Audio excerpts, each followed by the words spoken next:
សួស្តីអ្នកគ្នាពុកម៉ែបងប្អូនពេលព្រឹកព្រលឹមបងប្អូនគ្នានៅនឹងតែខ្ញុំទុំតែចេញទៅធ្វើការទេទុំតែចេញទៅធ្វើការឥឡូវម៉ោង5ជាងម៉ោង7:06ហើយតែខ្ញុំចង់ឲ្យពុកម៉ែបងប្អូនបានឃើញហាងមួយខ្ញុំចង់និយាយថាឃើញខ្ញុំអាចទៅដល់កាត់ហាងនេះដូចតែខ្ញុំជិះចាប់ហ្មងជិះចាប់អីជិះចាប់រឿងថាចង់ចូលទៅទិញណាចង់ចូលទៅទិញនៅហាងហ្នឹងចង់ចូលទៅទិញនៅបន្លែនៅក្នុងហាងហ្នឹងទិញអត់បានសោះទិញអត់ដែរបានហេតុអីទិញដែរបានអត់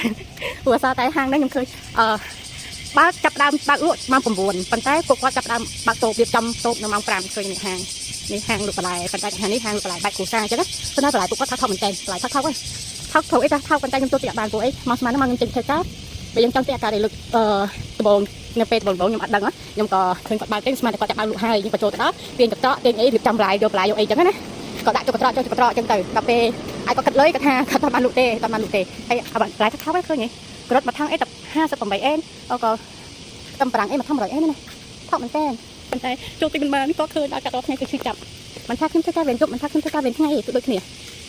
បើធ្វើការវេនថ្ងៃចេញធ្វើការមកពីម៉ោង5ចឹងខំរត់មកនឹងលឿនអង្គចូលទិញបន្លែគាត់មានណាមកដល់គាត់បិទបាត់អើយទិញតែបានទេហាងគាត់ហ្នឹងដឹងថាមិនបើក៏យូរបិទលឿនបើកយូរបើកលក់យូរដល់ពេលបិទលឿនម៉ោង5នេះគាត់បិទតែហាងគាត់ហ្នឹង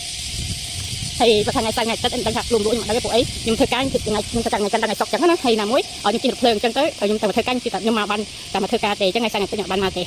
ចឹងអត់បានទិញហាងគាត់សោះហើយនៅមុខនេះគឺហាងអភិតាហើយគាត់ដាក់បើកលក់នៅចិត្តហាងហ្នឹងហាងបន្លែគាត់ថាហាងបន្លែគាត់បាច់ដែរពួកអីបន្លែថោកមែនតើហ្មងហ្នឹងបន្លែគាត់យកមកពីកែទីតំណាំខាងដាំផ្ទាល់កំដៅដៃចឹងណាប៉ុន្តែក៏ឃើញខ្ញុំអត់បានទិញញ៉ាំសោះហើយសុំតសាជនជាតិពួកគាត់បើមិនថាផ្សារលក់បន្លែមិនថាហាងលក់ហាងរបស់ញ៉ាំហាងអីក៏ដោយខ្លួននៅខាងក៏ដោយអីក៏ដោយគឺចាប់ដើមបើកលក់គឺក្នុងម៉ោង9ម៉ោង10ព្រឹកអញ្ចឹងណាហើយចាំបើយើងឧទាហរណ៍ថាយើងធ្វើការយើងចេញទៅធ្វើការពេលព្រឹកព្រលឹមអីយើងចង់ទៅផ្សារព្រឹកព្រលឹមអីចូលទិញអត់កើតទេដូចហាងនៅស្រុកខ្មែរយើងនៅស្រុកខ្មែរយើងឲ្យតែមានភ្ញៀវចូលទិញពេលណាគឺស្វាគមន៍លក់ពេលហ្នឹងតែជនជាតិនេះអត់ទេសំថាតិចយើងងើបអីហ្នឹងចង់ទៅផ្សារអីហ្នឹងកើតទេស្រុកខ្មែរយើងបើកលក់តាមម៉ោង4ម៉ោង5ម៉ោង2ម៉ោង2ម៉ោង3ម៉ោង4ណាតាអូស័យសាតាមកអីហ្នឹងលក់ត្រង់ព្រាបាត់ហើយអញ្ចឹងវីដេអូនេះគឺមានតែប៉ុណ្្នឹងទេបាយ